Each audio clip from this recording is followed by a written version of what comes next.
Hey everybody, we are currently live with my Mortal Kombat Combat League stream, but guess what? The Mortal Kombat trailer has just released and we're going to watch it together, red band, for mature audiences only, appropriate audiences. Let's go. Let's go, chat. Please be good.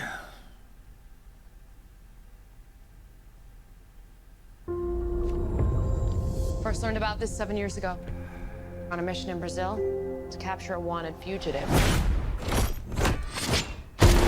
When we got there, it tore through our unit in seconds.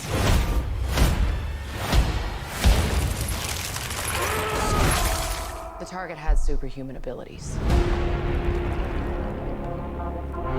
Okay, they changed the lore there. It had the same marking you do, Cole. It's a birthmark. What do you mean? He was born with it. It's not a birthmark, Cole. It means you've been chosen. Throughout history, different cultures all over the world reference a great tournament of champions. That dragon marking? I think it's an invitation to fight for something known.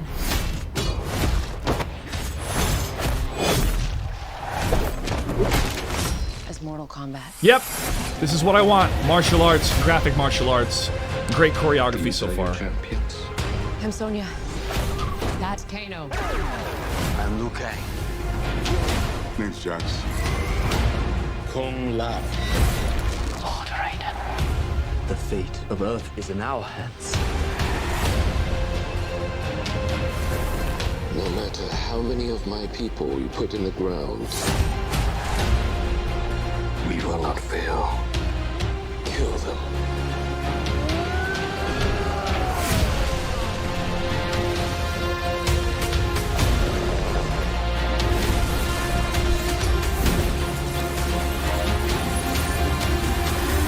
I am Sub-Zero.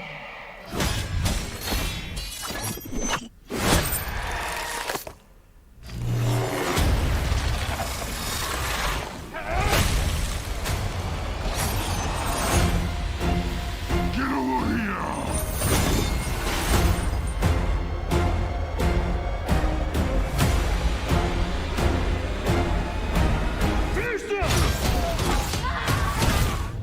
Kano wins. You fucking beauty. Whoo! Okay. Okay. Okay. Let's go through this shot by shot. Now, I do have some concerns. One, changing the lore. It looks like they're making Kano out to be a goodish guy, or he's working for the good guys, or it's like a temporary alliance. All right. And that line, it's a birthmark, what does that mean? It means he was born with it. That is one of the stupidest lines I've ever heard. And I can't accurately judge it because trailers are, you know, directors sometimes are not in full control of the trailer. But wow, that line was pretty bad. Okay, but we're not here for the dialogue. We're here for the choreography, the brutality, the fatalities. Yeah, the CGI looks like CGI, but the spirit of Mortal Kombat, of at least, yeah, I mean, he starts as a villain. That's a Sub-Zero and Scorpion are both pretty much villains. He starts, First learned. Okay, so we got special forces investigating. We have special forces investigating the whole site. I mean, this is crazy. All right, we'll do a shot by shot in just a sec, folks. Let me pause, and I just want to give you my overall first reactions here. Okay, as somebody who's trained in multiple forms of martial arts for many years, Mortal Kombat, having grown up with Mortal Kombat, is really special to me because it took what I loved in the fighting realm and from movies like Bloodsport and others into this new medium of video games. And myself being associated with Mortal Kombat as a host, commentator, producer, talent, etc., is a dream come true for me.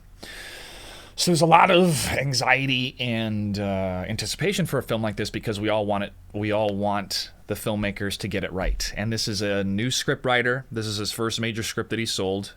And this is the director's first major directorial event, movie.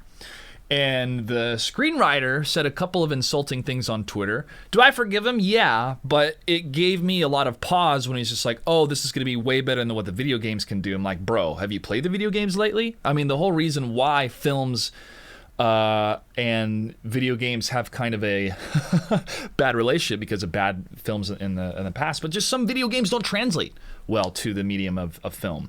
Mortal Kombat does, because the inspiration of Mortal Kombat came from, films and that tournament setting. I mean, going all the way back to Bruce Lee, Enter the Dragon, that type of stuff.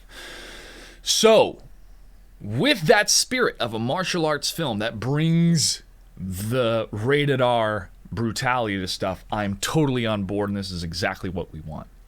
The changing of the lore has some concerns, but again, if it feels right within the whole spirit and context of the story, and it serves the story, and it actually can either feel different or edifies it, cool. But if it changes enough things to where it starts to become unrecognizable as Mortal Kombat, that's always a concern. And with not having Johnny Cage as the out of this world character, fish out of water character, realizing this stuff, but that was almost everybody in the first film with Sonya and Johnny Cage, and to some extent, with Liu Kang. But Liu Kang knew of Raiden. I mean, he was more in touch with what was going on because his brothers lost his soul to Shang Tsung, etc. So having this Cole character is a weird choice. Honestly, it's a weird choice, and having this birthmark edition thing is another oddity. However, if they're trying to articulate the birthmark as being an outward representation of the supernatural abilities that are available with these fighters, right? I mean, Johnny Cage is able to do his crazy fireballs and kicks and stuff is because he's descended from Mediterranean warriors that were able to do this. So the Cole character is like, why are we doing this? But again, the justifications will have to be in the film. And if the justifications are there, we'll totally be on board with it. And we'll be like, all right, hopefully they bring Johnny in or more characters in next time. But when you have so many characters in a roster of so many characters, that to introduce somebody new is kind of like, why? when you have this rich tapestry of all these different characters, right? So it is just it's wonderful to see a martial arts film with the spirit, context, and brutality of Mortal Kombat, and the casting of martial artists, I think is really going to showcase some beautiful choreography. I mean, seeing the choreography of Scorpion and Sub-Zero already is great. And with a limited script, they're like, well, Jax technically loses his arms to Ermac and stuff like that. It's like, we got to tighten this up. We can't have too many characters for a film. That's where you can go, okay, we forgive you. We forgive you, or we can compromise with you as fans of Mortal Kombat, with you, the filmmakers. So there's a lot of what ifs because, this is a new endeavor for the writer and the director. But the producer, James Wan, obviously very successful, has a knack for horror, but also for superheroes. And I hope this is the start of a long continuing franchise in live action martial arts films with the brutality of Mortal Kombat. I will say this to HBO Max, and as I've detailed in my streams earlier, I have my own script for Mortal Kombat, which is a series based off of finding the lost Saurian queen and figuring out what happened to Reptile. And it would be like Marvel Agents of S.H.I.E.L.D., but about the special forces. So I'd love to see a series. I would love to see a martial arts action series on HBO Max in the Mortal Kombat universe. It could doesn't have to contain the main characters, could be the offshoot characters, but you're going to get more people viewing it with the main characters. And obviously, if this movie is a hit, or if a lot of people tuned in and enjoyed it, then I see a lot more possibility with it. It's just tough. Because in the realm of video games, we have two good movies, Mortal Kombat from 1995 and Sonic the Hedgehog. So hopefully Mortal Kombat 2021 will be added to the list. Kudos to everybody involved. Like I said, I had my apprehension, especially about the dragon symbol too. If the dragon symbol wasn't complete for the first Mortal Kombat logo that they were showcasing, I went, folks, the yin and yang concept of the East is kind of crucial to that dragon symbol to complete the circle, And I asked Boss Logic, where he was like, what do you think of this logo? I was like, I don't like it, bro. And he's like, well, I didn't design it, man, so calm down. But the logo looks great. The full complete circle logo looks great. The final key notes from the theme song from the original movie, perfect, because everybody's going to be thinking to themselves, where's the theme song for Mortal Kombat? And it was there. Those last notes. So chat is saying there's a lot of misdirection. My boy subs the villain. Wow. Yeah, so I'm still live with my folks here. We're going to end my initial reaction to the trailer, and then we're going to go shot by shot. So make sure to tune into that video as well. Thanks for watching. Thanks for supporting. Mortal Kombat is amazing. outside of my personal success, I am such a huge fan, and I look forward to what this collective group of talented actors, choreographers, stunt people, and filmmakers are going to bring to the table. So good luck, and I'll be tuning in for sure, and expect my review as well. As always, hit that like button, subscribe if you can, and I'll see you online.